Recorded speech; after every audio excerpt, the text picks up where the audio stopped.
ආයුබෝවන් ලෝකවාසී සියලුම දෙනාට මේ මගේ පළමු වීඩියෝ එක. ඒ වගේම මම ඔබට මේ YouTube නාලිකාව හරහා ජ්‍යොතිෂීය සැගවුණු රහස් ගැන ඔබට කියන්න සූදානම්. ඒ මූලික මූලධර්ම කිහිපයක් හරහා ඔබට පැහැදිලි කරන්නම්. එහෙනම් දිගටම රැඳී සිටින්න මා සමග. මුලින්ම බලමු කේන්දරයේ හොරු ජන්මපත්‍රය කියන්නේ මොකක්ද කියලා.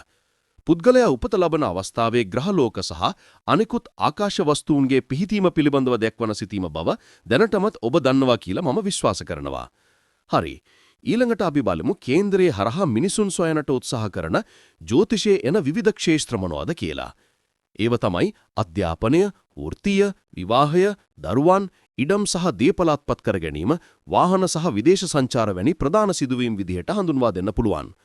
ඉතින් මේ ඉර, සඳ, අඟහරු, බුධ, බ්‍රහස්පති, සිකුරු, සෙනසුරු, රාහු සහ කේතු යනුවන් ග්‍රහලෝක 9ක් තියෙනවනේ. ඒ වගේම මෙම ග්‍රහලෝක අතුරින් රාහු සහ කේතු සැබෑ ග්‍රහලෝක නම් නෙමෙයි. ඒවා සෙවනලි ග්‍රහලෝක හෝ ඡායාග්‍රහයන් ලෙස තමයි ජ්‍යොතිෂයේ හඳුන්වන්නේ. ඊළඟට ග්‍රහලෝකවල ගමන් මාර්ගයේ තමයි රාශි චක්‍රය ලෙස හඳුන්වන්නේ.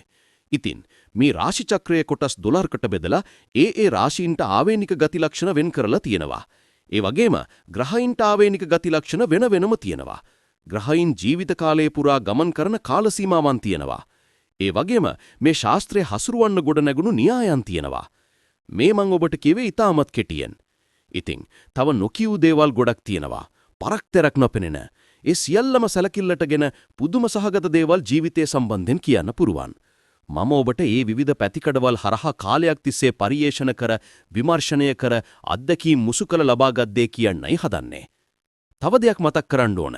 ඒ තමයි මින් ඉදිරියට මේ සම්බන්ධයෙන් ඔබට වටිනා සීලු දේ අරන් එන්න සූදානම්ෙන් ඉන්නේ.